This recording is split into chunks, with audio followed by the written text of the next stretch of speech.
We are live. We're here to talk fights. We might be a little distracted, guys, because there's a bunch of strangers over here who I've never seen before, and they're playing beer pong. Is that what they're doing? Something like that. Yeah. Actually, what I heard is it's the Birmingham Roast crew. They're having like their Christmas party, and I'm just glad they're here because I couldn't get in the building. Let's be honest, I don't have a key fob. This is Art. Yeah. All right. I'm Ace. Jeez, man. And we're the degenerate fight fans. Seriously. Who just talk fights. We don't talk anything else. Yeah, and here's the thing. So we're waiting to get, access to the building. Right. Obviously, this is something that's Clearly, owned. They care more about the coffee guys than us. It's like, man, I'm trying to get in right now. So I hit you up, and I'm like, Ace, I don't have a key fob. I don't feel like bugging Stick again. What do I do? And you're like, I'm heading there right now. And you got I know. Here. So I was in my underwear, too. The roast place, they close at 7 o'clock. Right. And I live about 25 minutes from here. Now, I'm not dissing on... The Birmingham Roast has some of the best coffee ever. The best. But they're ready to go, at 7. They've dealt with people all day through this pandemic. It's a lot. So my fear was that at 7 o'clock, doors are locked, you're not getting in. Mm-hmm. You call me, and you're like... Dude, it's crazy here. And I'm like, What are you talking about? I pull up, and obviously we're on Woodward, and it's all glass, and you can just see right through.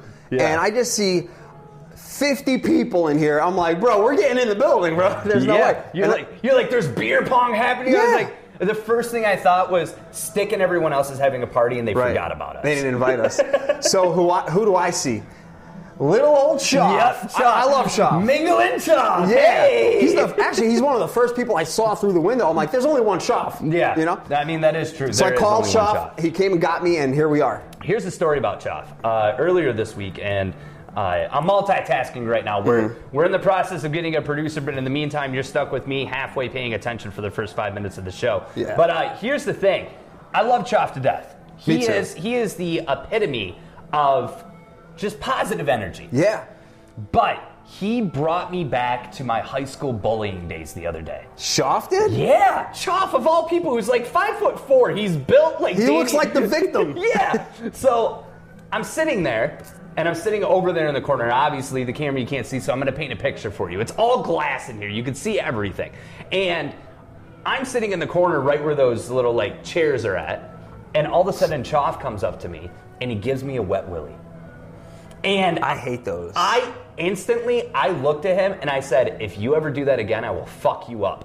And it just brought me back. And you actually could. And, well, yeah, Geoff, come on, let's be real. I love you, Geoff. Not even that. I was going at your jiu-jitsu, bro. Oh, thank you. Yeah, 3 weeks trained in jiu-jitsu. Dude. But here's the thing. It brought me back. It triggered me to those, bullying high school days. I just instantly... When I was growing up, did you get bullied? Hell fucking no. Oh, God. You're charming, How about you're this? beautiful, No. and you didn't get bullied? I've been bullied, but I was never the victim. I have a thing about me. I do not like people touching me. Yeah, that's how I am. That's from my childhood. That's how I am. So, shout out to... Who's that? Read it. Jobby Nooner? We like it. Who's Jobby Nooner? That's obviously... I know who that is. Oh, you do? So here's the deal. I don't like being touched. And I feel like... Same. When you start a new job, it's similar to prison. If you come in and you're just like, hey, I like to be treated like a bitch, you're going to get treated like a bitch. Right. So within the first week, Stick is picking me up. He's tossing me around. What am I going to do when it comes to Stick? Honestly, he's 7 feet tall. Yeah, he's a big guy. He's a big dude. Geoff, though?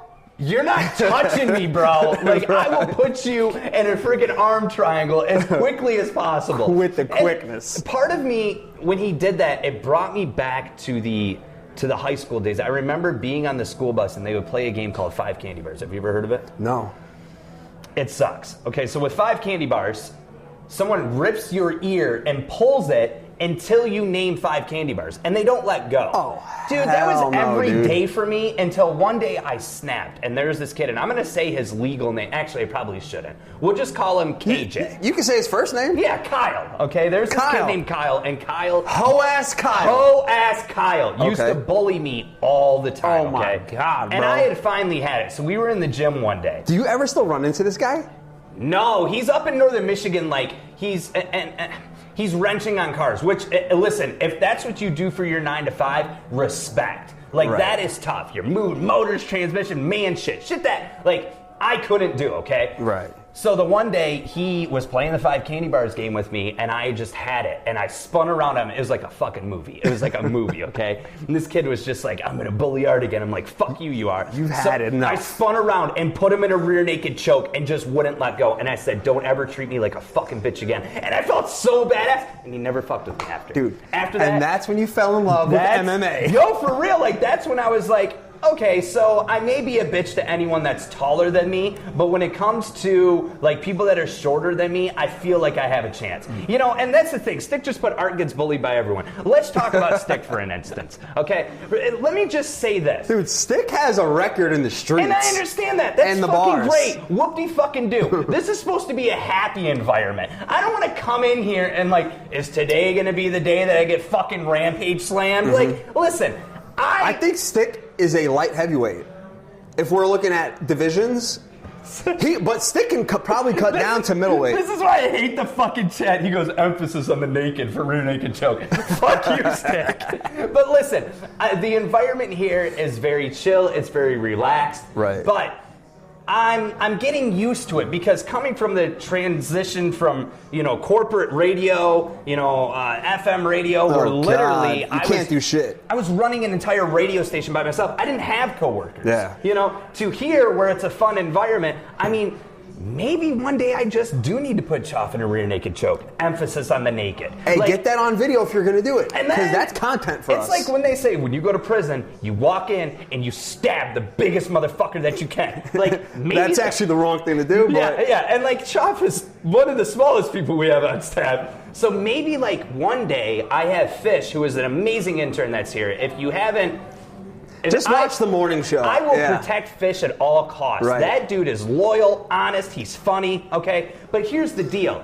Maybe one day I get Fish on my side because he's always walking around with a camera. He's always got a camera. Yep. Maybe I throw Fish a 20 and say, hey, watch this, record it. And I just jump on Stick's back and put him in a rear naked choke and choke him out. Like, not just choke him out until he taps, like unconscious. Right. Because then Adam won't fucking... Earlier today I was like, hey, Adam, is the setup all complete and stuff? And he's like, no. I'm like, okay, you got to run me through it. And Adam's the type of person to where he goes through shit so fast that it's hard to keep up. Right. So I'm like trying to keep up. He's like, listen, motherfucker. And I hate when people talk to me that's like how that. his brain moves. I know. There are some people who, that's normal to him. That's how his brain operates. You and I have had talks about this to where I've had personal talks with you like, listen, I don't like being called a bitch. I don't like being told fuck you. I don't like, and you're just like... That stuff doesn't bother me. I just don't like being touched. You're like, Adam does that to everybody. I'm like, all right, cool. But then nights like tonight where I'm trying to get shit done and he's like, motherfucker, you gotta listen to me. I'm like, stop talking to me like that. I don't know my mom.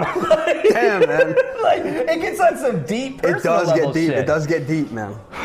You know, I feel like the first 10 minutes of this podcast should be therapy because you have lived a life of a warrior. Oh you my have God. You're fucking GQ quality. Dude, fuck the GQ, man. You're stocky. You've always been there for me. I'm not that big. I'm a lightweight. I can cut to lightweight. Okay, but here, let me bring up a scenario to you, okay? Okay. Stick. I mean, you're what, 5'10", 5'11"? 5'10". Okay, I'm 5'8", so you got 2 inches on me. If Stick was to come up to you and pick you, what would you do? I like Stick, so I don't care. You wouldn't. Well, I like Stick too. No, but what would you do? What would I do? Yeah. Would you like pull? He's never done it, so I don't know. But see, why hasn't he done it? And see, that's what's important, people, here. You know what's funny? Actually, I got hired. Stick can probably verify this. I think me and Stick got hired the same day. Okay. Back in 2009 at iHeart, at 955. And was he still 7 feet tall at that time? Fuck yeah, he was. I was like, who's this tall guy? But he's never... No. See, he doesn't do that to Joey. But yeah, I partied with Stick tons. Like, I was in the clubs with him. Like, Stick, if you're watching, I'll party with you so you stop picking me up like I'm a fucking man-child. And listen, I feel like with this show... And he's given me a lot of opportunities. When he was PD in Grand Rapids, he had me cover a shift one weekend, and that shit turned into like a 2-year shift. So here's the thing. I will never dog Stick when it comes to what he's done for me. Not only now. Mm-hmm. I mean, there was times where I was going to go work for a station...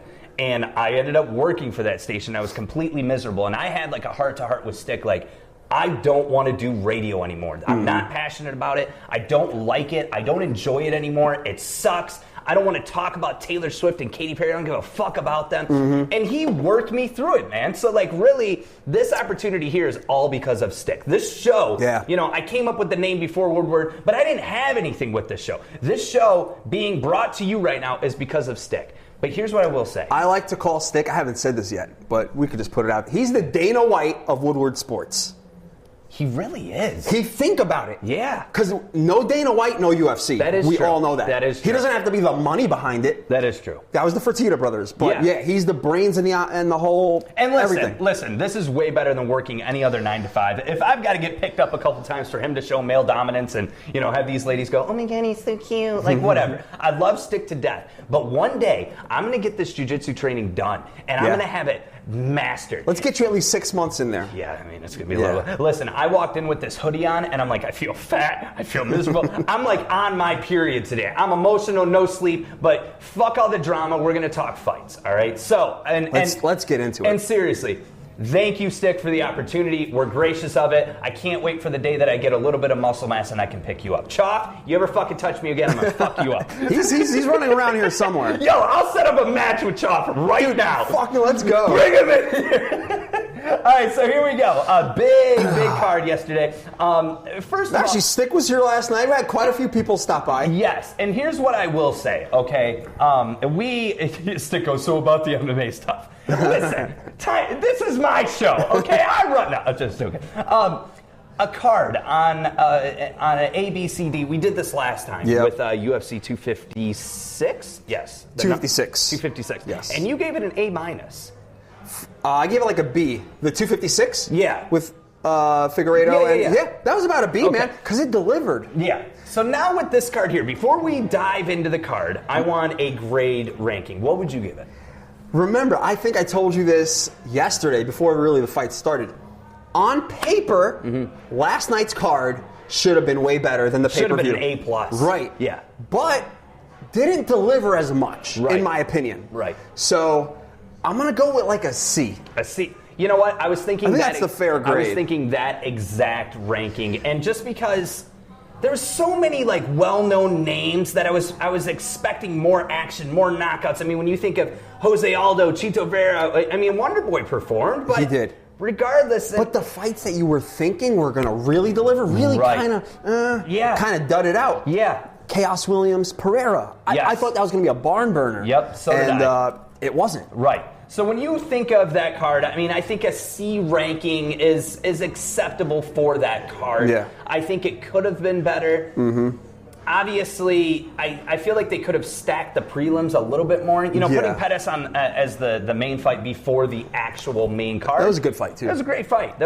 Remember, it was supposed to be headlined by Chimaev versus Edwards. That would have... Yes. And that, I think, would have...